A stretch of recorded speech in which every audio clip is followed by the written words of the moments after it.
Welcome back to the Diary of a CMO, the podcast where I sit with CMOs and thought leaders in marketing and related media, tech, and creative industries. We'll talk about how they got to where they are, strategies and life lessons we can learn from them to help build a career, business, and ultimately a life that we love. I hope you enjoy, and please subscribe.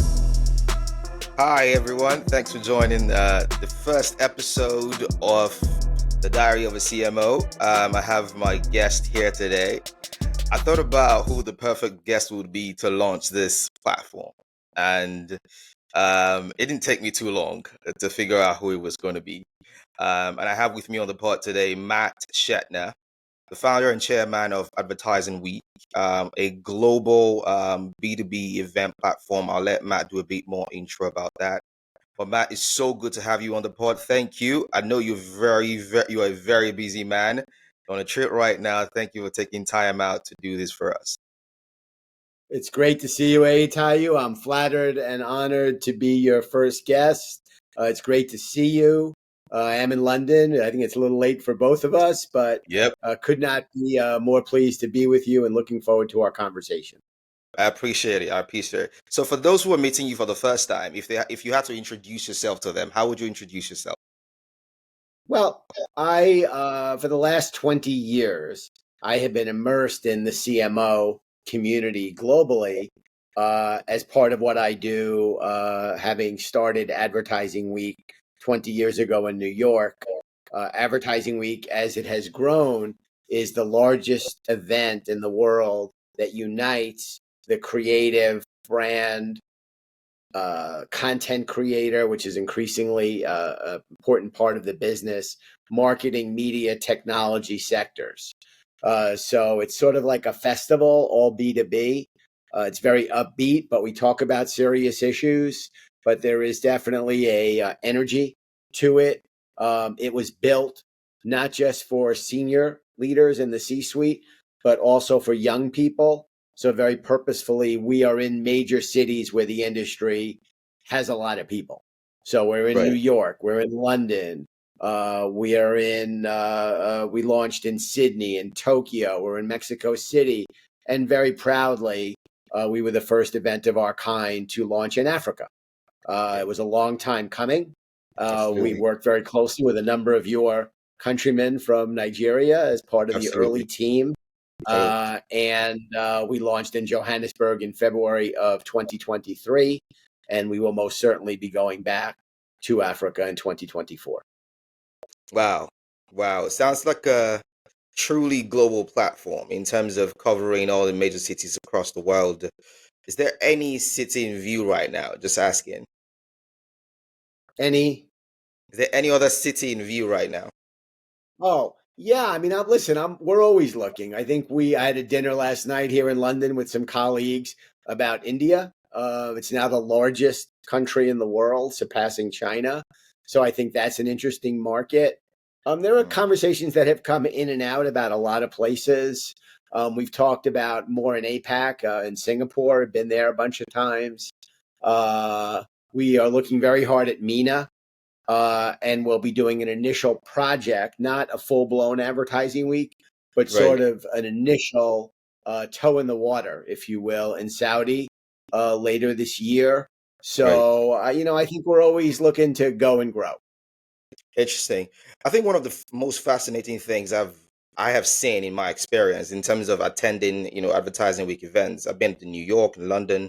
What I find is that you are I like to think of you as a relationship genius. Like that, I don't know how you do it, but you have this way of being able to manage and nurture and grow relationships. How have you been able to do that, given that all of these years, all of these cities, all of these partners, all of these companies, how have you been able to do that? Well, thank you for saying that, first of all. But I think it is a reflection of who you are as a person. Put the business aside. Right. It's been a great privilege. I didn't grow up with any money. My family was from Brooklyn. My grandfather was an immigrant who came from Russia through Ellis Island. He was a house painter. My father had a good job, but we grew up very modestly.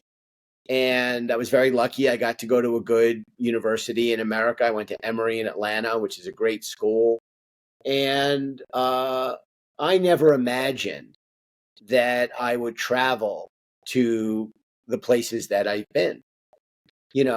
To have been to Tokyo and to Beijing and to Sydney and to Melbourne and to Johannesburg and to Cape Town. Have not been to Lagos yet, but very much want to. Istanbul and Athens, and I was just in Riyadh. And Yeah. the great privilege is making friends in all of these places. Right. And I have real relationships and friendships in all of them. And it's because, I'm so happy to see you, so I think it's a real reflection of relationships are who you are as a person. And that's why, Tayu, I'm such a big advocate for people to go back to work and to go to the office.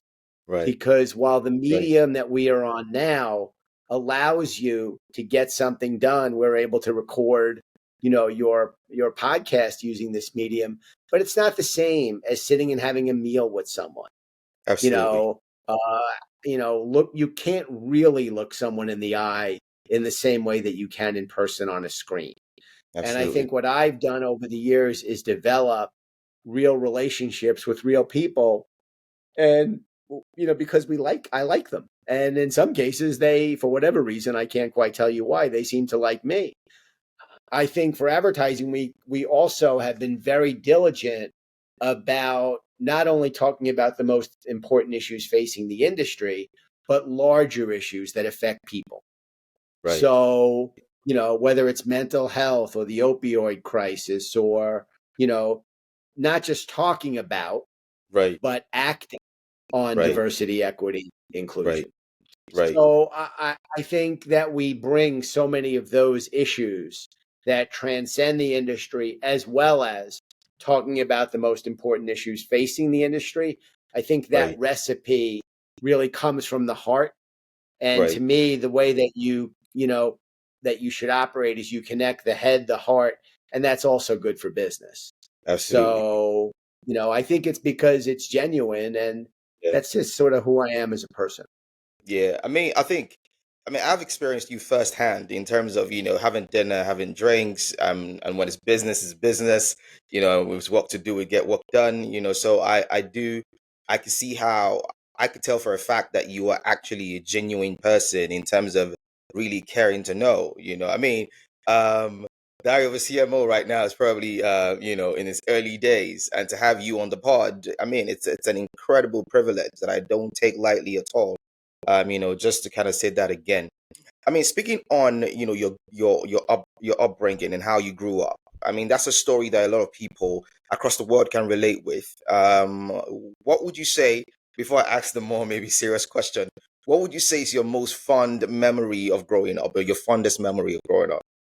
Well, when I grew up my family originally was from Brooklyn, and I grew up in Queens, which is also part of New York City. Right. And when I was very young, going to first grade, second grade, third grade. So when I was 6, 7, 8 years old, we used to walk home for lunch, and you would have an hour, and you would literally walk home. It was about a 8, 10 minute walk. And my mom would always say, if someone doesn't have money for lunch, if there were kids who couldn't walk home because they lived too far. And she would always say, if somebody didn't have money for lunch, you can bring them home for Wow. lunch. Wow. So I had a friend from Ghana, Eddie Kelly, and I would bring Eddie home for lunch. I had a friend, Fritz Isaac, who was from Haiti, and I would bring Fritz home for lunch. Wow. So I think one of the things about kids that's wonderful is kids don't see color. Mm, And most people change over time. right. And I think a very big part of who I am and what Advertising Week has become, we're the only event of our kind in the world. We have more women than men on stage. In the UK last year, 40% of our speakers were people of color, Black people, brown people, Wow. yellow people. Wow. And that's a reflection, to me, it's also not only about heart and humanity, but it's also about business. Why wouldn't you want to talk to all of your customers? Right. If I'm the chief Right. marketing officer of America, within my lifetime, more than 50% of the United States is going to be non-white. Right. And I think a lot of Right. what's driving the racial politics of America right now, and Right. a lot of the hate, is a lot of the old white folks don't Right. like that they're going to be the minority. But Right. that's the reality. The Right. population of America is changing. We're Right. about 21% Hispanic right now, about 13% Black. You have a huge Asian Pacific Islander population. And simply as a reflection of how many children the average Hispanic family has, the average Black family has, versus the average white family, the numbers are growing higher and faster. Right. So, from a business vantage point, I would view that as an opportunity. I Sure. want to sell to all my customers. So I think for me, the upbringing and my mother's influence, really stuck with me, and I Right. just sort of stayed that way my whole life. There's an African proverb that says it take well, maybe not African, but it takes a village to raise a child, right? And you find that in this part of the world, in Africa, that's like something that we kind of live by, and it's interesting to see how those cultural nuance in a way kind of overlaps. Speaking of cultural Hmm. nuance and your experience in terms of hosting this advertising marketing tech, creative media event across the world. What are the things that you've seen in terms of, for example, similarities from a consumer behavior standpoint or from a behavioral standpoint generally? And what are some of the overlapping nuances that you've seen as well in all these years? I think everybody's got the same issues. Right, If you go from Sydney to Johannesburg to New York to London, all over the world, everyone's worried and challenged by and excited and energized by pretty much the same set of issues. There are perceptions that some parts of the world are ahead on some areas and that right, some folks are behind on some areas. right. But the reality is, the digital revolution is everywhere. Mhm. And remember, I tell you, when we started New Advertising Week in New York in 2004, Facebook was still on the Harvard campus. There was no iPhone. There was Right, no Android. There right, was no YouTube. There was no AI. right. Nobody was talking about data and privacy and all the issues, the streaming revolution. Nobody was talking about any of those things because they didn't even exist. It's not even like they were in their infancy. A lot of these things didn't exist at all. Right. So we have watched the rise of the digital revolution all across the planet. And in many ways, it's a great equalizer. I remember Right. many years ago hearing Bob Greenberg speak. Bob is the founder of RGA, and RGA was really Oof. first to digital, right? Bob is a legend, still around. They did so much groundbreaking work with Nike and many other great iconic brands.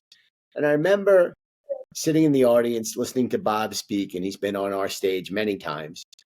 And those were the days of the old Nokia, flip phone, The phones. early days of the mobile Yeah. phone, Yeah. and or the Razor, the Motorola, they were the early days. Hmm. And I remember Bob said, that over time, the phone is going to become a computer in your pocket. And I walked out of there and I was like, I don't know. I mean, that was the big speech, and in my head I was, I don't know, you know what? He was right. And when you look at the power of the mobile phone, good and bad, right? Because I think a lot of the technologies and the platforms and social media in particular, it cuts two ways. I don't believe that the founders of a lot of these technologies imagine how bad actors would use Absolutely. the Absolutely. technology. Absolutely. I don't believe that they knew and understood how it would affect young people and mental health in so many ways. And we can have a whole debate on whether they've acted sufficiently on Right. what they do know Right. versus just letting it go because it's good for business to let it go. Right. That's a Right. complicated issue. But Absolutely. I think there is much more that is common than is different from place Right. to place around the Right. world. Right. I think everybody's trying to figure stuff out. And what Advertising Week is about at its core, and it's one of the reasons why, it's been such a joy, is a big part of our job and the thought leadership program that we curate, across the world. We're probably curating 2,000 some odd seminars a year. It's all about helping people understand what's happening, where Yeah. we are now, Yeah. how we got there, and more importantly, where we're going, and Yeah. helping the industry navigate its way forward. But I would Right. say there's a lot more that's common than Then there is different. that's distinct from place to place. I think one of the critical issues, especially as you think about digital specifically now, it's the conversation regarding policy making, governance, and all of that stuff. With all of the Senate hearings on your side of the world, with all of the platforms being shut down in this part of the world, how do you think um how do you think governance can be approached better? And this is not just peculiar to North America, but I mean across the world. How do you think that government and policymakers can enhance or collaborate with key players and stakeholders and all of that stuff to really build and foster a Yeah. more forward thinking ecosystem? I think the industry has really thrived in a largely deregulated or self regulated environment. Right, And I think policymakers, the EU is a little bit better right, than certainly the US. Australia has been very aggressive from a government regulation perspective. right, Uh, but I think the industry largely has outfoxed the government right, and has managed to have their way. And, we'll see what happens now as the cookie goes away, um, and how that changes things. But here's the reality: right, in exchange for all the great free stuff that we get to do in our phones, all of us have given up all of our privacy. And that's the reality, right? Anytime you want to do something on the phone, there'll be, all those little paragraphs about what you have agreed to by clicking to go forward, right? All of us want to scroll down and get through that stuff as fast as we can so we absolutely, can check the box so that we can continue and go forward with whatever we are doing. Whether absolutely. it's buying a theater ticket, I bought a ticket. There's a show in London I'm going to go see Thursday night this week about the making of Live Aid. Mm. So I bought a ticket. It's at the Old Vic. I did it on the plane, on the internet, on my flight over here. To me, that's a miracle that you can do something like that while you're 30,000 feet in the air, somewhere Right, over Greenland. And I can right, research what shows are playing on the West End and I can buy a ticket. right, But somewhere in there, I agreed to a lot of stuff. I don't really know what I agreed to. right, That doesn't speak very well of me. But the reality is, all of us engage in right. this behavior. Absolutely. So now, when you get that information into the hands of bad actors, it Mhm. becomes a problem. So a Absolutely. few years ago, we put the producers of a film called The Great Hack Right. on our stage in Advertising Week in New York. And it was about how a digital firm called Cambridge Analytica, which is now gone, leveraged leaks and openness, let's use that word, of the Facebook platform to scrape data and information about, people and how they vote. Right. And the movie basically lays out the case for how the Russians got a hold of all our voting data and then use bot farms and create division and rancor and false content to drive their agenda. And I Right. don't think that stuff is conspiracy theory. I think that stuff is all pretty real. The vote over here in the UK to leave the EU and Brexit, which was a terrible mistake for the UK, that vote was manipulated, by bad actors using digital media. Right. So I think the government has failed completely to understand what was coming, to anticipate it, and to regulate it. Yeah. And, when you see some of these hearings in Washington in particular, where you have, an 84-year-old senator who still thinks the internet is AOL dial-up, and, asking 101 level questions, there's a Right. real absence of sophistication as to how this stuff really works, what's happening. And I think the policymakers have completely failed Right. to protect us and to understand the landscape, how quickly it changed, how quickly it moved. We have to deal with the consequences, good and bad. Yeah. Yeah. I think, if when you think about it, and as technology continues to emerge, with AI as an example, I think we can agree that we are still in the early days of AI in terms of like global adoption and massive scale. We're in the early days, and I think it's a good time for policymakers across the world, Africa, North America, Asia, wherever, to really start. I mean, because we're at those early days now. Before this rocket ship, goes far ahead of them. How can, speaking of AI now, like how do you think they can do things differently? How can Well, policymakers and governments across the world, how do you think they can do things differently as it relates to AI, seeing that we are still in the early days of that technology itself? listen, artificial intelligence is the number one topic right now everywhere. And Absolutely. it's because people are trying to understand the implications and trying to figure out and prepare. And everybody thinks in some fashion that their business is going to be impacted by AI. You ask a good question, Aitayu. I am hard pressed to be able to say to you with a straight face that our elected officials in my country, in your country, in the EU, that they will be able to keep pace Right. with change. And not unlike lobbyists years ago, kept Washington from doing what they needed to do to curtail smoking.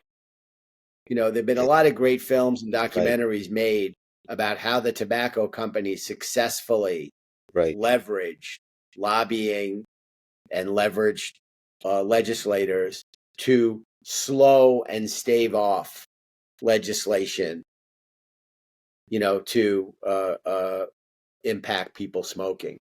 And I Right. think this is kind of the same thing. You Right. know, there are very sophisticated lobbying organizations that all the big players in technology have, and they're all trying to figure out now how they're going to maximize profit and make money, and are pouring tons of money into the science and engineering of AI. And as happens, the bigger players are going to have a bigger share. Sure. There's a whole ecosystem of startups that feeds up into that bigger system. Yeah. But if you're asking me to make a bet, yes or no, will government be able to keep up intellectually and then in turn legislatively? I bet no. Right. And I hope that this is not like Jurassic Park, 10 years or 20 years from now, that we have created something that we cannot control. And very smart people are worried about that. Right. And I'm not smart enough to tell you that that will happen or won't, or how it will or how it won't. But I do think that we are unleashing something that's very powerful into the world. And if over time you're creating something and unleashing it that may be smarter than we are, and that can, move faster than we can. I remember when they had IBM Watson and it played, I think it was Gary Kasparov, then the world champion in chess, and that machine can come up with, a million different moves per Right. second, Right. So, I think we're in for an interesting time. I hope it is used for a positive purpose and for good. But unfortunately, historical precedent and recent precedent tells us that these same technologies will get into the hands of bad actors Yeah. and create some problems. And the world's got a lot of problems right now. Right. So I think there's a lot to be excited about. And in equal measure, I think there's a lot to be concerned about. And I have very little confidence in the ability of Western government Mm. to protect us. I think the Chinese government has its own agenda. Right. I think the Russian agenda is its own agenda. And we'll see what happens. But I think it's going to be an interesting time. Speaking of Yeah. which, when because of the kind of schedule you have, like, just give me, take me into what your, I wouldn't say typical day, because I don't think you have typical days, but if you were to just run me through, for example, today, what has your day been like today? Well, I think no 2 days are the same. Mhm. So because I deal in different time zones, almost every day, certainly during the business week, I'm either up very early or very late. Inevitably, it's, the humorous way to look at it is someone is always going to be inconvenienced. Sometimes I am inconvenienced, sometimes Right. I am inconveniencing someone else. Got it. Got it. But my days typically start either very early and end late, sometimes both. Um, and I come and I travel quite frequently because I place a great premium value, going back to an earlier part of our conversation, on seeing people in person. Right. So tomorrow I'm having breakfast with the head of EMEA for Bloomberg.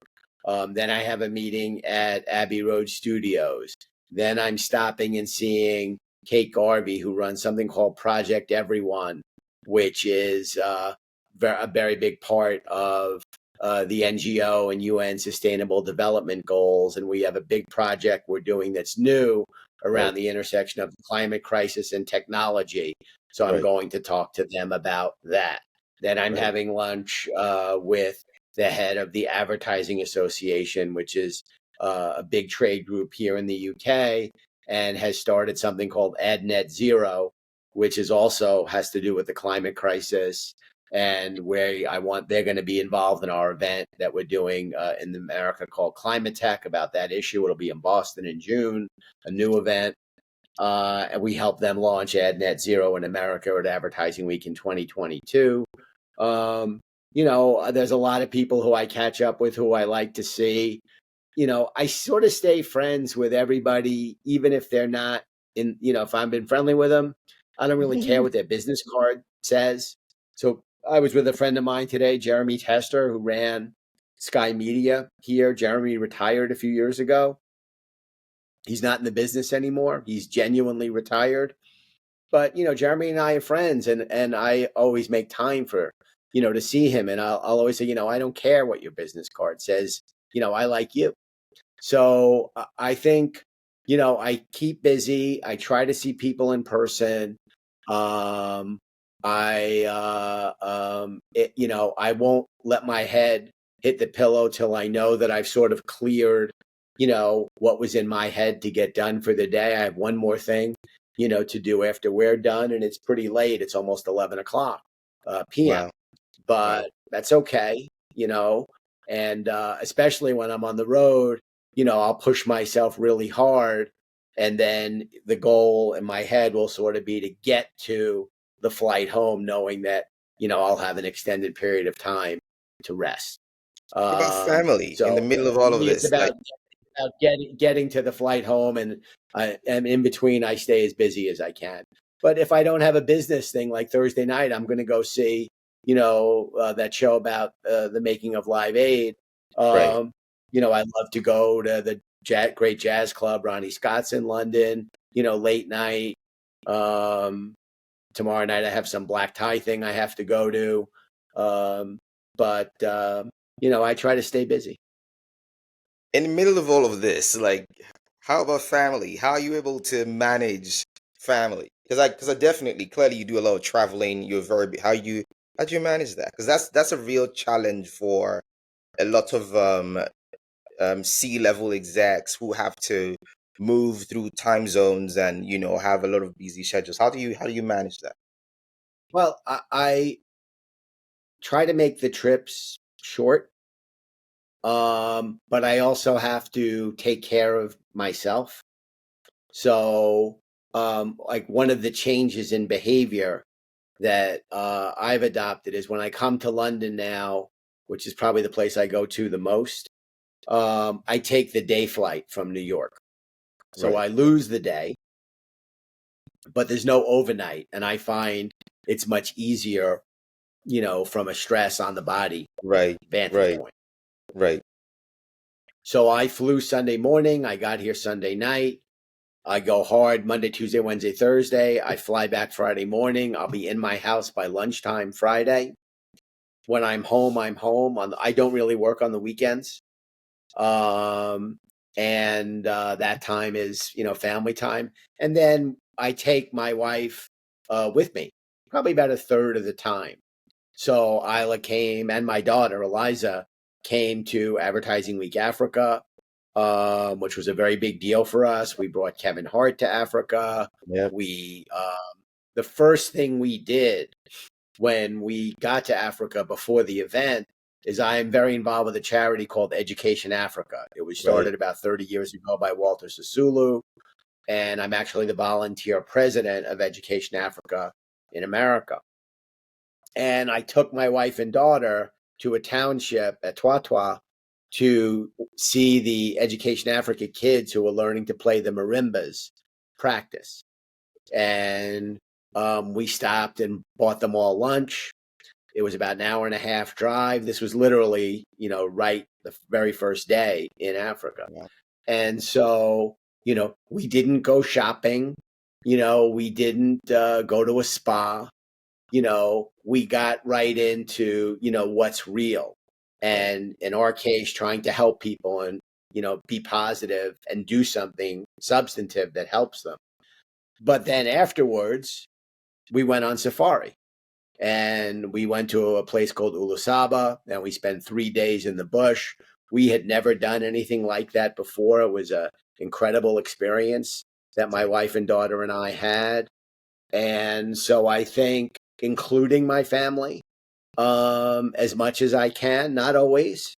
absolutely. Like this week, would have been a lousy week for Isla to be here. She has other friends here, Mhm. but I'm doing what I need to be doing for business. Right, I'm not here on vacation. right, But I think when you're home, be present. Try to make the trip short. right, Sometimes you have to, I'm not thrilled, that I'm going to have to get up at 4 in the morning, 4:30 in the morning on Friday to make that early flight home. But then I'll get home, by, late morning, and I actually have to go into the city, and Isla's coming with me into Manhattan. We were very involved in a musical on the life of Nelson Mandela that ran at the Young Vic Theatre in London last year. We're now working with the producers and the Mandela family, Nandi Mandela in particular, to bring it to Broadway in New York. The cast album from the London show is coming out. There's an right, event at Sony Friday afternoon. We're going to be there, and she'll be with me. So, and you cannot do what, someone like me does without support from your family. right. So that's very important too. Right. It's really exciting. I've had the privilege of meeting your family, and I know that, you keep them very close, especially when you can, like you rightly said. As we start to wind this down, because I know, it's really late right now. There's two last questions I wanted to get your take on. One of the biggest challenges that you find within the advertising and broader marketing communications or related fields like creative and media and etc, at least in this part of the world, in Africa, is a talent challenge. And I think that, there's a few things that are being done across markets. But I wanted to get your take on what would you say is the right recipe? Off the top of your head, to be able to drive that talent development in the way that, the industry as a whole doesn't suffer in the long run, if you get what I mean. Well, I think the industry has done a poor job Mm, of recruiting young talent across the board. White talent, black talent, brown talent, yellow talent. I think there's a lot of smart young kids out there, and this is an exciting, great industry to be in. And a yeah, big part of what we've tried to do, and this is why Advertising Week is so inexpensive to attend for young people and for students. We have delegations that come from all over the world. There's now a group that comes every year to Advertising Week in New York, 30 some odd students from Guatemala, mm, and they can afford to come to our event. So wow, I think, the industry has to understand that embracing young people that look like the world is in their business interests. right, That this is not about trying to tick a box, to right, say, oh, what do you mean? I have a black person here. I have a Hispanic person here. I have a Muslim person right, there. I have a female, right, member of my whatever it is right, committee. right, right, I think you want your business to look like what all of its customers look like, right, what the world looks like, what right, consumers look like. right, I think this is a really great, exciting growth industry, right, to be in. I think right, it's a creative industry where you can think of an idea and then go out and make it happen. right, So I think senior leaders have to understand that building that young talent pipeline is in their business interest. This is not about social good. This is about doing good for business and purpose and profit. In this case, creating pipelines and avenues to right, get young talent into the business is not right. only good for the head and the heart, but it's also good for the wallet. Right. And I think, what I've also found with this conversation regarding talent is it's like a vicious cycle, right? To a large extent, um, if you look at how brands and clients engage agencies, as an example, what you find is it feels like the retainer is starting to is starting to dip, compared to before. And when you find that within the industry, employers of these talents are unable to pay competitively, what you find is that these younger talents would rather, what's the word? Switch careers um, into more, into opportunities into sectors or industries that present better opportunities. How do you how do you manage that? Because at the end of the day, the the companies are in it to make money at the end of the day, so how do you manage that where you have to be making a profit, you have to be doing well as a business for you to be able to bring in new talent into operate. Well, and this feeds to the whole, you know, AI conversation and technology where a lot of jobs are being replaced by machines. Right.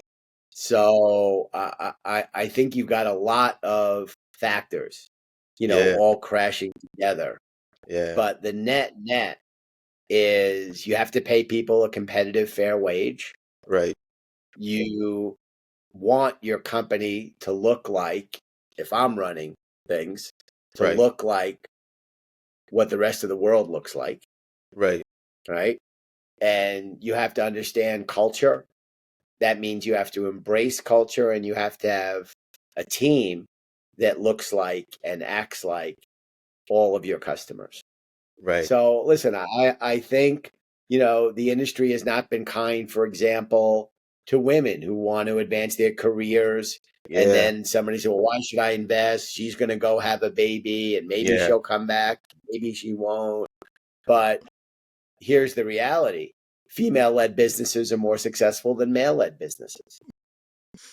That's a fact. That's a fact. 2% of private equity money, new money, goes to female-led businesses. Yeah. 98% goes to male-led businesses. Yeah. That's crazy.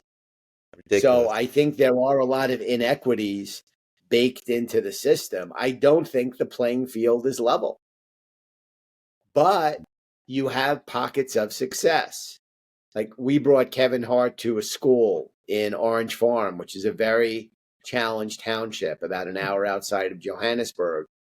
And there's a school there called Masembambane that Education Africa built.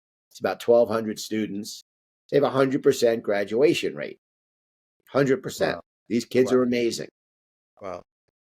So I think, one of Mandela's great proverbs is around education is the most powerful weapon we have to alleviate poverty. Right. And I think our leaders in government and our leaders in private industry have not just an obligation, but an opportunity to ensure their future and the future success of their companies and their communities by making sure that we are investing in education.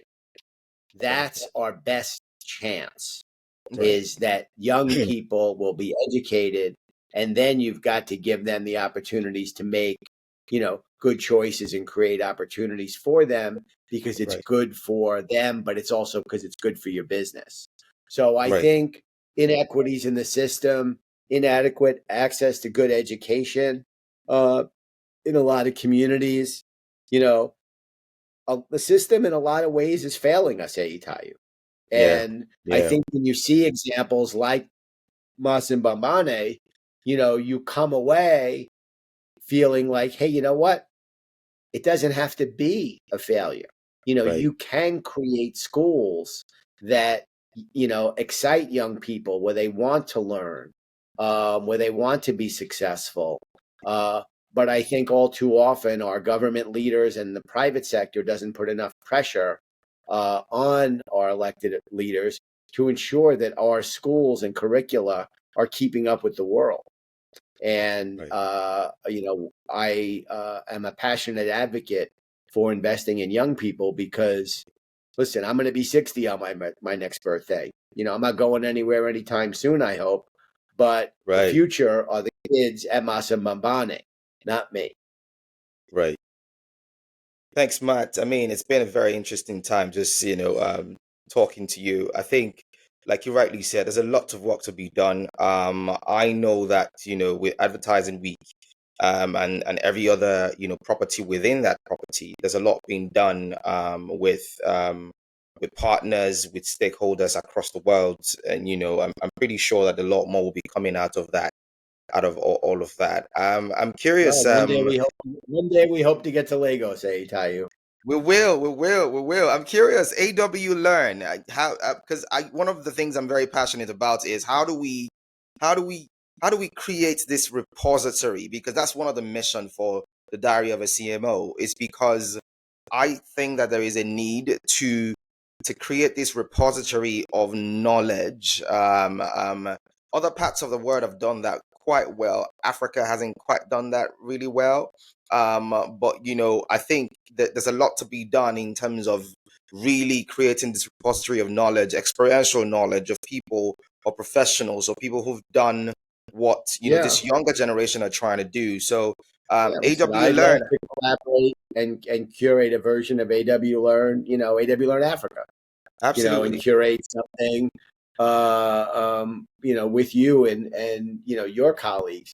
I think for us, it's all about extending that platform of thought leadership from the live events to a year-round digital environment. So, it's a investment that we're making. and it's a natural extension of what we do, curating thought leadership content all over the world. Absolutely. Thank you very much, man. I appreciate you. You're welcome. I'm gonna let you go now. Thank you very much. I'll be in touch. I can't wait to see the magic that happens in the coming months and years, man. Stay in touch and wishing you every success, Itai. It was great to see you. All right, my friend. Cheers. Okay. Bye.